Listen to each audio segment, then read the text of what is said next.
الحمدللہ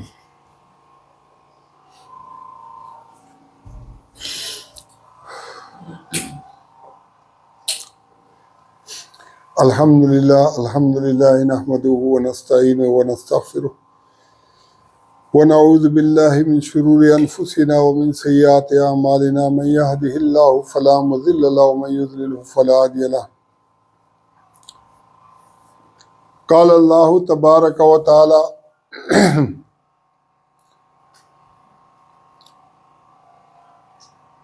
قل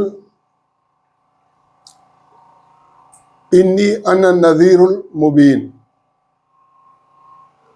کما انزلنا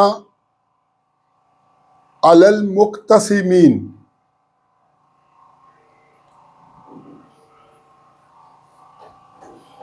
الذین جعلوا القرآن عضین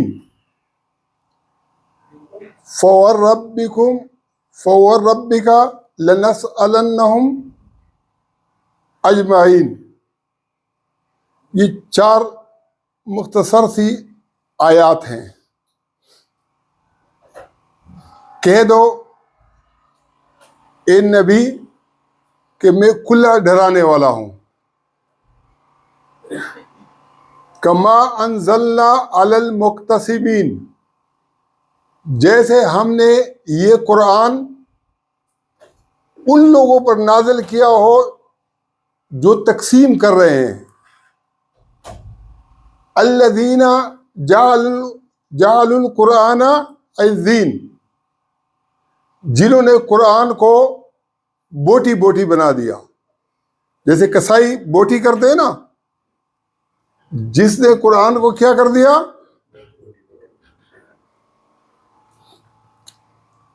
فوربک، پس تیرے رب کی قسم، نبی کو اللہ کہہ رہے لنسألنہم اجمعین، ہم ان سب سے پوچھیں گے۔ اب یہ جو ہے نا آیات اتنے واضح ہیں، قل کہہ دو انی انا نذیر المبین، کہ میں تو بس ڈرانے والا ہوں، میں خالی یعنی آپ کو خود کچھ نہیں کروں گا، میرا کام خالی کیا ہے کہ میں کھلا آپ کو ڈرا رہا ہوں۔ پھر اللہ جو ہے نا یہ کہہ رہا ہے کہ کما انزلنا علی المقتسمین، یہ ہم نے تو جیسے گویا یہ جو بٹوارا کرنے والے ہو، ہم نے جیسے ان کے اوپر نازل کیا ہو۔ وہ کہتے ہیں نا کہ یہ منہ اور مسور کی دال، قرآن کس پر نازل ہوا ہے؟ نبی علیہ السلام پر، لیکن اللہ کیا کہہ رہا ہے کہ جیسے ہم نے یہ جو بٹوارا کرنے والے ہیں نا، جیسے ان پر ہم نے نازل کیا ہو۔ یہ بہت بڑی وعید ہے۔ اور یہ کون لوگ ہیں؟ الذین جعلوا القرآن عضین، جو قرآن کی بوٹیاں بنا رہے ہیں، ٹکڑے ٹکڑے کر رہے ہیں۔ پھر اللہ کیا فرماتا ہے؟ فوربک، تیرے رب کی قسم، بس تیرے رب کی قسم، لنسألنہم اجمعین، ان سب سے ہم ضرور پوچھیں گے، ان کو ہم چھوڑیں گے نہیں۔ اب اس سے کون مراد ہے؟ سوال یہ پیدا ہوتا ہے کہ یہ لوگ کون ہیں جو قرآن کو ٹکڑے ٹکڑے کر رہے ہیں، بوٹی بوٹی بنا رہے ہیں؟ کیا یہود ہو سکتے ہیں؟ کیا نصارہ ہو سکتے ہیں؟ کیا ہندو ہو سکتے ہیں؟ کیا غیر مسلم ہو سکتے ہیں؟ تو پھر کون ہے؟ سوال پیدا ہوتا ہے کہ یہ کون ہے جنہوں نے قرآن کو بوٹی بوٹی بنایا ہے؟ پہلے تو ہم یہ سمجھے کہ قرآن کو بوٹی بوٹی بنانے سے مراد کیا ہے، کس طریقے سے اس کو بوٹی بوٹی بنا رہے۔ آپ اگر فقہ کی کتابوں کو پڑھیں گے تو فقہ کی کتاب شروع ہوتی ہے کتاب الطہارت سے، پھر اس طریقے سے کتاب الصلاۃ ہے، پھر جو ہے نا اس کے کتاب النکاح، کتاب الطلاق، یہ جو ہے نا کتاب المعاشرت، پھر کتاب البیوع، ہر چیز کے اپنی اپنی جو ہے نا وہ ہیں۔ اللہ قرآن کے اندر کہتا ہے کہ یا ایھا الذین آمنوا لا تقربوا الصلاۃ وانتم سکارا، نماز کے قریب مت جاؤ جب تم نشے کی حالت میں ہو، حتی تعلموا ما تقولون، یہاں تک کہ تم سمجھو کہ تم کیا بول رہے ہو، ولا جنبا، اور اللہ حالت جنابت میں نماز کے قریب جاؤ، الا عابر سبیل حتی تغتسلوا، مگر جو کیا ہے مسافر ہیں یہاں تک کہ آپ نہا لو۔ اب نہانے کا جو لفظ ہے عربی کے اندر غسل کس کو کہتے ہیں؟ نہانے کو کہتے ہیں، نہانے کے لیے کوئی اور لفظ نہیں ہے، نہا لو۔ اب یہ جو نہانے والا لفظ ہے یہ مشکل ہے یا آسان ہے؟ اگر اردو کے اندر، پشتو میں، پنجابی میں، سرائکی میں، سندھی میں، بلوچی میں، انگریزی میں، کسی بھی زبان کے اندر کسی کو کہو کہ بھئی آپ نہا لو، تو وہ نہانا جانتا ہے کہ نہیں جانتا ہے؟ اب اس نہانے کو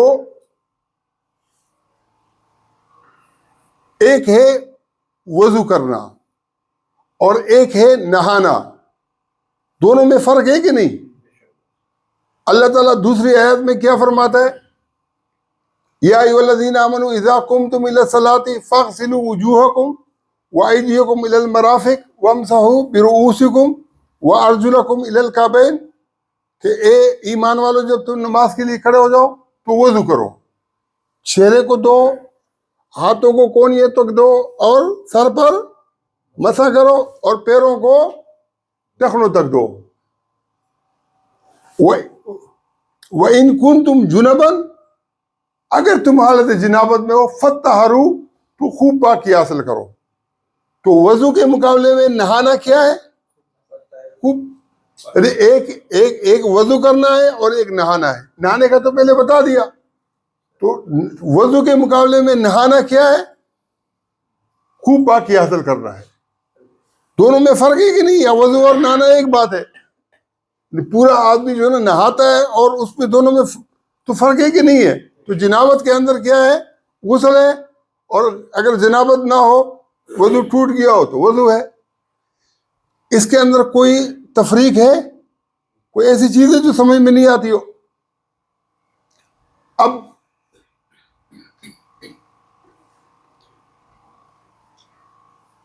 احناف کے نزدیک غسل کے 3 فرض ہیں۔ کتنے ہیں؟ کلی کرنا، ناک میں پانی ڈالنا، پورے جسم پر ایک دفعہ پانی بہانا، یہ جو 3 فرض ہیں یہ کس کے نزدیک ہیں؟ حنفیوں کے نزدیک ہیں۔ تو شافعیوں کے نزدیک، امام شافعی کے نزدیک کلی کرنا، ناک میں پانی ڈالنا فرض نہیں ہے۔ ان کے نزدیک کیا ہے؟ یہ 2 فرض۔ اب مسئلہ یہ کہ ایک کے نزدیک ناک میں اور منہ میں پانی ڈالنا فرض ہے، اور دوسرے کے نزدیک فرض نہیں ہے، تو ایک دوسرے کے پیچھے نماز ہوگی؟ یہ سعودیہ حکومت کے آنے سے پہلے یہاں 4 مصلے تھے، شافعیوں کا الگ تھا، حنفیوں کا الگ تھا، مالکیوں کا الگ تھا، اور حنبلیوں کا الگ تھا۔ غسل کے فرائض کے اندر ان کا اختلاف ہے۔ اب اگر غسل کے فرائض میں اختلاف ہو تو یہ غسل کو جو انہوں نے کیا کیا ہے؟ بوٹی بوٹی بنا دیا ہے، اس کا نتیجہ کیا نکلا ہے کہ یہ فرقے بن گئے، یہ الگ الگ مسلک، الگ الگ مذہب بن گئے، اور قرآن کے ایک سادہ جملے کو حضرت عمر جب اسلام قبول کر رہا تھا تو بہن نے ان کو کہا کہ آپ کیا کرو، نہا لو. تو نہانا اس کو آتا تھا یا غسل کے فرائض سکھائے کہ کس کے نزدیک کیا ہے، کسی کے نہ نبی کو پتا تھا، نہ نبی کو پتا تھا، اور نہ کسی خلیفہ راشد کو پتا تھا. کسی کو بھی پتا نہیں تھا کہ غسل کے کتنے فرض ہیں. خلیفہ راشد ابو بکر، عمر، عثمان، علی، کوئی نہیں جانتا تھا کہ غسل کے کتنے فرض ہیں. انہوں نے فرائض ایجاد کر کے اس کو تقسیم کر دیا. تو غسل کے ابھی کتنے مسلک بن گئے؟ 4 مذہب بن گئے. ایک کہتا ہے کہ اتنے فرض ہے، دوسرا کہتا ہے کہ اتنا فرض ہے، تیسرا کہتا ہے کہ حالانکہ یہ نہانا جو ہے یہ اتنا عام لفظ ہے کہ آپ یہودی کو بولو، ہندو کو بولو، دنیا کے کسی بھی مذہب کے اندر کسی زبان میں بولو تو نہانا بولو تو وہ سمجھتا ہے. انگریزی میں بولو، پشتو میں بولو، اردو میں بولو، جس زبان میں بولو. لیکن انہوں نے کیا کر دیا ہے؟ اس کا بٹوارا کر دیا ہے، اس کو تقسیم کر دیا ہے. اب دوسرا جو ہے نا وضو ہے. فَاغْسِلُوا وُجُوهَكُمْ، چہروں کو دو، وَأَيْدِيَكُمْ إِلَى الْمَرَافِقِ وَامْسَحُوا بِرُؤُوسِكُمْ، وَامْسَحُوا سروں کا مسح کرو، بِرُؤُوسِكُمْ. اب یہ کہتے ہیں کہ بے جو ہے نا، بے کے اندر بڑا مسئلہ ہے. شافی کے نزدیک ایک بال بھی اگر گیلا کر لیا تو فرض پورا ہو گیا. امام ابو حنیفہ کے نزدیک وہ کہتے ہیں کہ بے سے مراد ہاتھ لگانا ہے، 1/4 تک نہیں ہوگا تو پھر فرض پورا. اور امام مالک کہتے ہیں کہ اگر ایک بال بھی رہ گیا تو فرض پورا. اب یہ جو تقسیم کیا ہے وَامْسَحُوا بِرُؤُوسِكُمْ، یہ قرآن کو ٹکڑے ٹکڑے کرنا ہے کہ نہیں ہے؟ اب اس کا کیا جواز بنتا ہے یا نہیں بنتا ہے؟ اللہ نے اگلی آیت میں کہا ہے کہ اگر پانی نہیں ملے وَإِن لَمْ تَجِدُوا مَاءً فَتَيَمَّمُوا صَعِيدًا طَيِّبًا وَامْسَحُوا بِوُجُوهِكُمْ. یہ وَامْسَحُوا مسح کرو، بِرُؤُوسِكُمْ سروں پر ہے، اور تیمم کے اندر کیا ہے؟ وَامْسَحُوا بِوُجُوهِكُمْ، چہروں پر مسح کرو. اب چہرے میں یہ اختلاف ہو سکتا ہے کہ ایک بال کے برابر جو ہے نا مسح کر لیا تو پھر ہو سکتا ہے؟ وہ اللہ نے ان کو چھوڑا ہے، اللہ نے ان کو چھوڑا نہیں ہے، اللہ نے پکڑا ہے، ادھر ہی جا کے بتایا کہ یہ تقسیم کرنے والے. یہ دیکھو میں بتا رہا ہوں کہ یہ اللہ قرآن کے اندر ان کی نشاندہی کر رہا ہے. لیکن ہمارا مسئلہ کیا ہے؟ ہم نے تو ان کو پکڑنا ہے. جب جو ہے نا ایک آدمی ریٹائر ہوتا ہے نا 60 سال کے اندر، وہ دعوت اسلامی میں تبلیغی جماعت میں جاتا ہے، پھر وہ اس کو غسل کے فرائض سکھاتے ہیں. اچھا یار ہمیں تو غسل پتہ ہی نہیں تھا، یہ اتنے عرصے جو نا بغیر غسل کے ہم نے نمازیں پڑھی ہے، اتنے عرصے بغیر غسل کے. بھائی غسل کے فرائض کیا ہے؟ یہ تو تم، اس سے بڑی کوئی بدعت ہو سکتی ہے جو انہوں نے ایجاد کی ہے؟ فرض کوئی کسی کی اتھارٹی ہے کہ وہ فرض کو کہتے ہیں نا کہ اللہ کا حکم فرض ہے اور رسول کا حکم کیا ہے؟ سنت ہے. تو اگر رسول کا حکم سنت ہے اور تم فرض ایجاد کرو تو تم کیا خدا بن گئے ہو کہ فرض بنا رہے ہو؟ تمہیں یہ اتھارٹی کس نے دی ہے کہ تم فرائض میں تقسیم کر رہے ہو؟ یہ میں نے بطور مثال بتائی ہے، یہ چیزیں یہ بطور مثال بتائی ہے. اگر آپ ایک ایک چیز کو دیکھو، امام ابن تیمیہ وہ جب آیا اس نے کہا کہ 4 مسلک جو ہیں یہ 4 فرقے ہیں. 4 مسلک کیا ہیں؟ 4 مسلک کو انہوں نے 4 کہ یہ الگ الگ فرقے ہیں. اب ہونا کیا چاہیے تھا کہ یہ جو نا سمیٹ لیتا نا، 4 فرقوں کو ختم کرنا چاہیے تھا نا. لیکن اس نے 4 فرقوں کو ختم کرنے کی بجائے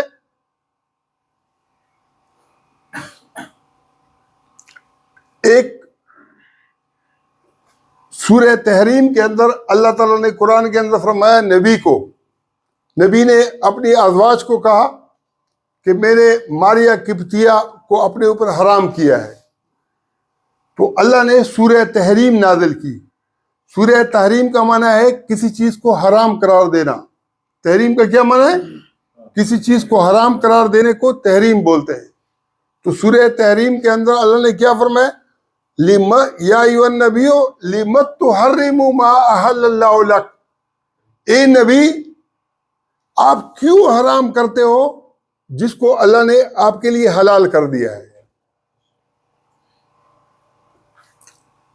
اب وہاں پر نبی کو جب یہ کہا کہ بھئی آپ اپنی بیوی کو اپنے اوپر حرام کیوں قرار دے رہے ہو، تو معاملہ ختم ہو گیا، نبی نے رجوع کر لیا۔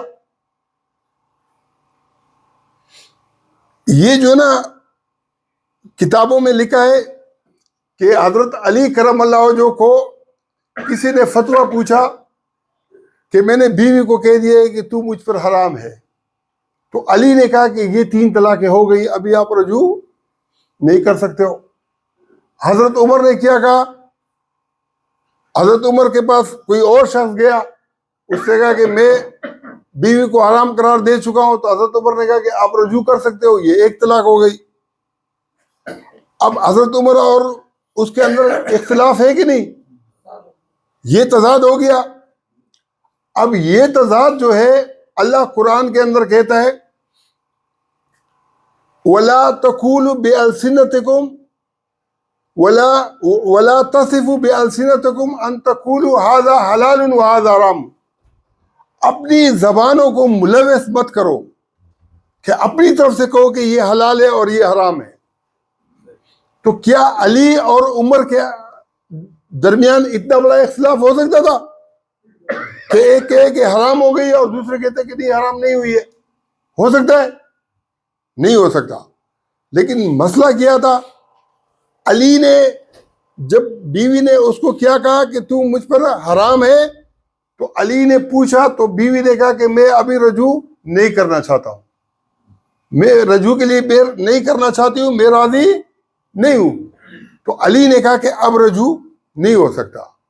اور عمر کو، تو عمر نے جو نا پوچھا تو بیوی نے کہا کہ میں رجوع کے لیے راضی ہوں، تو عمر نے کہا کہ آپ رجوع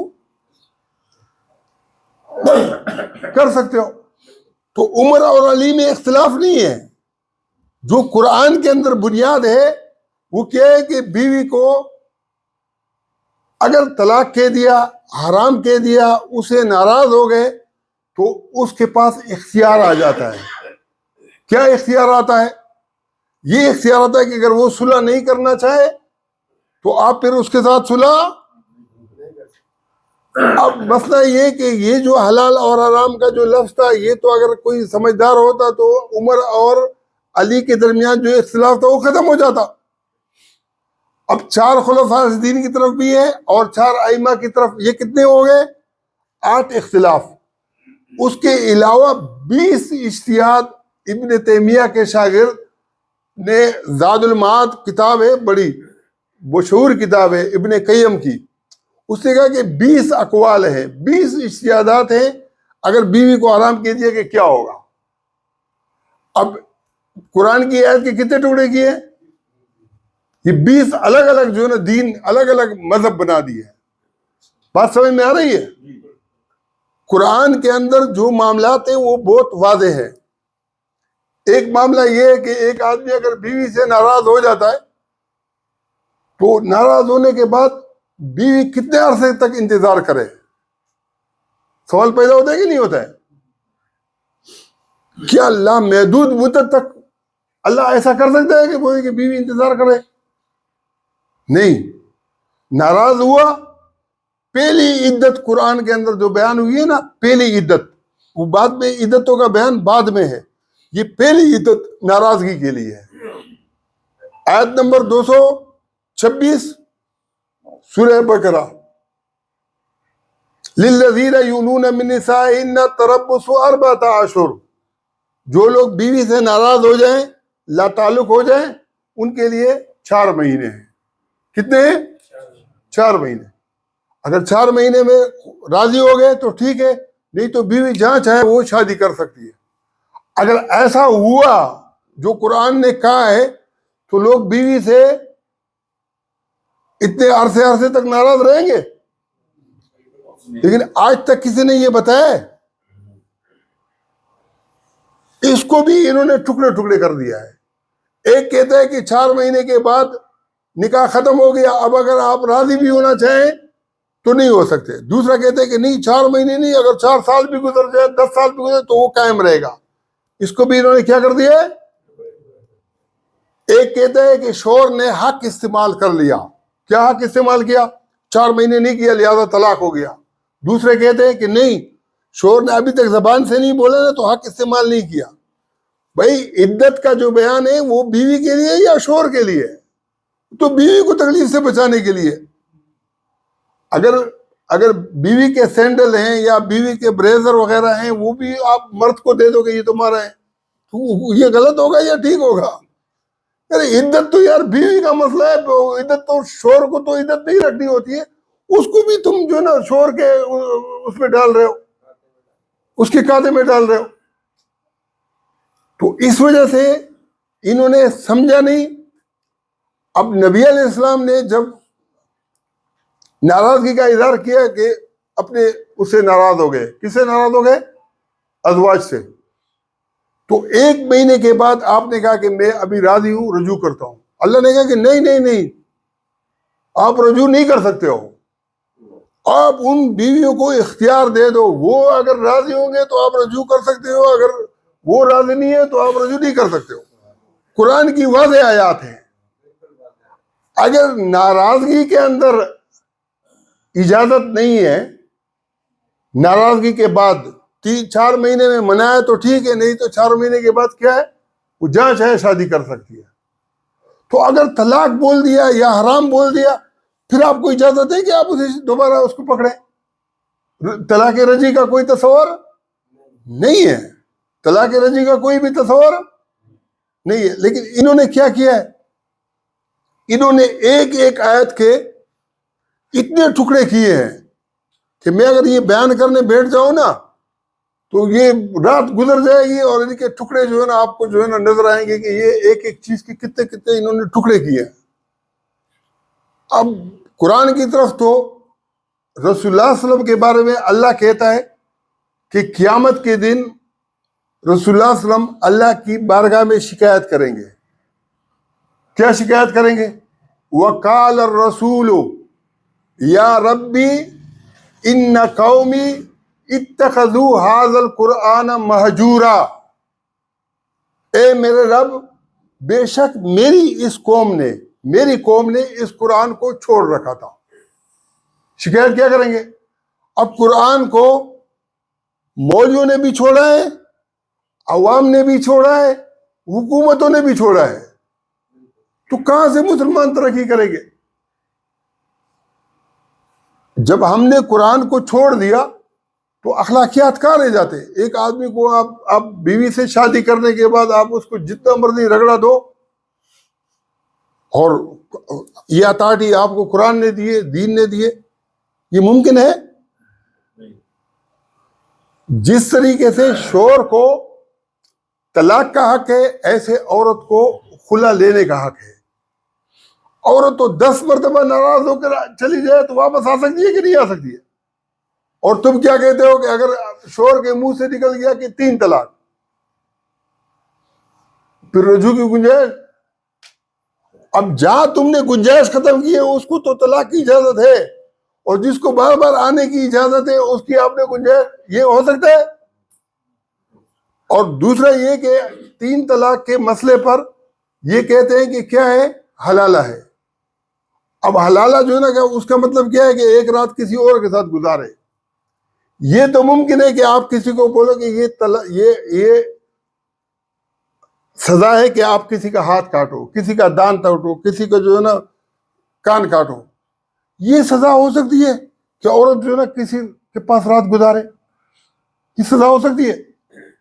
وہ عرب جو تھے نا ابھی بھی وہ آیت کر دی کہ میرے پاس، کہ اس نے کہا کہ یہ عورت کے لیے سزا ہے، یہ تعزیر ہے، اس کے لیے سزا ہے۔ بھائی اللہ نے قرآن کے اندر بار بار کہا ہے کہ بھئی صلح کا راستہ میں نے نہیں روکا ہے، میرے نام پر صلح کا راستہ مت روکو۔ ایک رسم یہ تھی کہ عورت سے ناراض ہونے کے بعد جتنا بھی آپ چاہتے تو ناراض ہوتے تو مسئلہ نہیں تھا، تو اللہ نے کیا کہا کہ نہیں 4 مہینے۔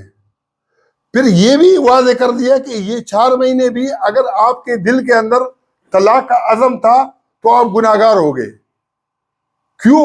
اس لیے کہ اگر طلاق کا عزم تھا اور اظہار نہیں کیا، اگر اظہار کرتے تو یہ 4 کے بجائے 3 مہینے گزار دیتی، لیکن آپ کا عزم طلاق کا تھا اور آپ نے اس کو اظہار نہیں کیا، تو وہ 1 مہینے جو آپ کے لیے زیادہ گزار رہی ہے نا، اس پہ خدا تجھے پکڑے گا۔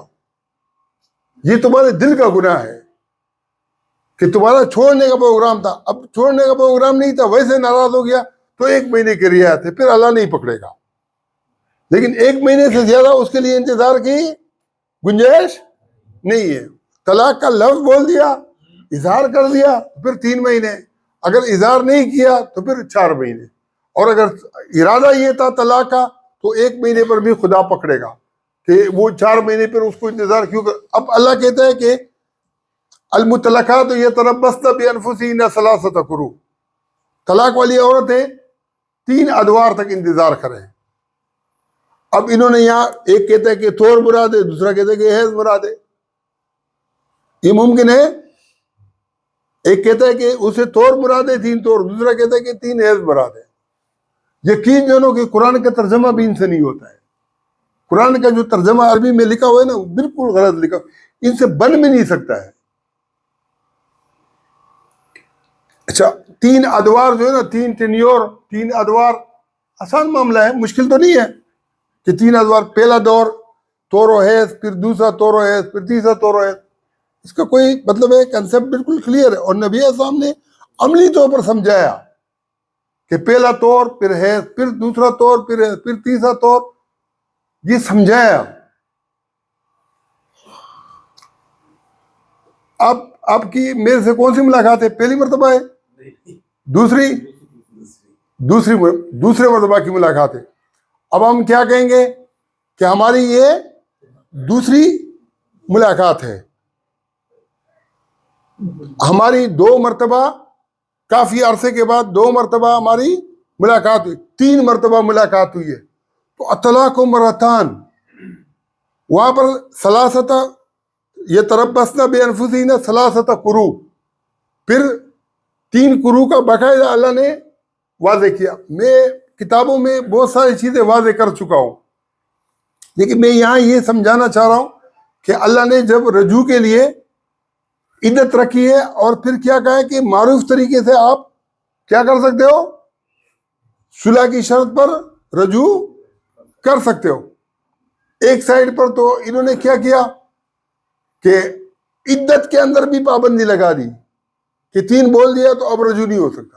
اللہ کہتا ہے کہ عدت میں رجوع کر سکتے ہو، یہ کہتا ہے کہ نہیں ہو سکتا۔ تو اس کو ایک ایک آیت کی انہوں نے ٹکڑے بنائے ہیں۔ تو بہرحال میرے کہنے کا مقصد یہ ہے کہ آج کل جو معاملات چل رہے ہیں، انشاءاللہ قرآن اللہ نے اس لیے نہیں نازل کیا ہے کہ 1400 سال سے یہ طاق کے اندر لگا ہوا تھا اور کوئی اس کو سمجھتا نہیں تھا۔ ایک دور آنے والا ہے، پوری دنیا میں خلافت قائم ہوگی، پھر قرآن کے ایک ایک لفظ کے اوپر عمل ہوگا، اور ایسا عمل ہوگا کہ دنیا کے جو قوانین ہیں نا، وہ یہ قرآن کی بنیاد پر بنیں گے۔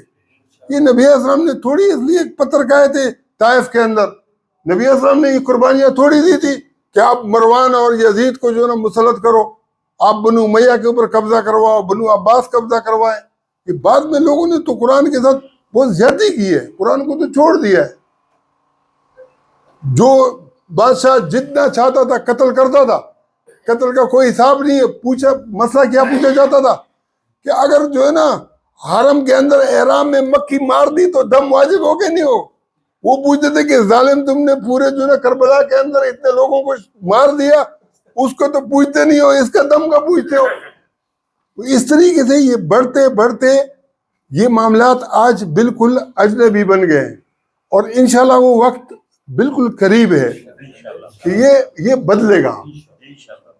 ان باتوں کے سامنے کوئی رکنے والا مولوی جو ہے نا، ایک دن ڈاکٹر جمال کو بنوری ٹاؤن ہال نے اپنے پاس بٹھایا تو اسے کہا کہ تھوڑی دیر آپ کے پاس ٹائم ہے لیکن بیٹھ جاتا ہوں. بولے کہ آپ نے تو ہماری نصاب کی ایسی کی تیسی کر دی.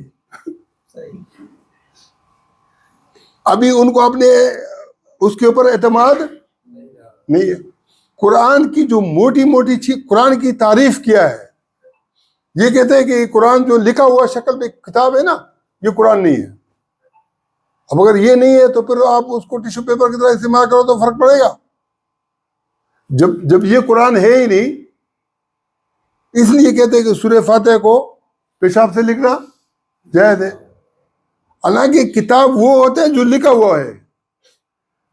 اب میں تقریر کر رہا ہوں، یہ کتاب ہے، لیکن جب میں لکھا ہوا کوئی چیز وہ کروں گا تو وہ کتاب ہوگی نا. تو یہ کتاب کو کتاب نہیں مان رہے. اللہ کہتا ہے وَلَوْ أَنزَلْنَا فِي قِرْطَاسٍ، اگر ہم کتابی شکل میں اس کو نازل کرتے، لَمَسُوهُ، اس کو ہاتھ لگاتے یہ لوگ.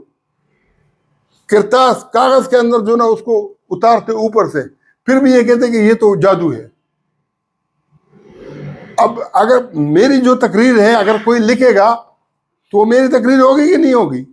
جب اللہ نے وہی نازل کی اس کو آپ لکھو تو وہ وہی ہے کہ نہیں ہے؟ اس کا ترجمہ کرو، وہ وہی ہے کہ نہیں ہے؟ اتنا گند کیا ہے انہوں نے. اللہ ان کو ہدایت دے. لیکن میں سمجھتا ہوں کہ جب ان کے چندے بند ہوں گے نا، لوگوں کو پتہ چل جائے گا کہ یار یہ غلط پڑھا رہے ہیں، یہ خود اس ٹریک کے اوپر انشاءاللہ آئیں گے. وآخر دعوانا الحمدللہ.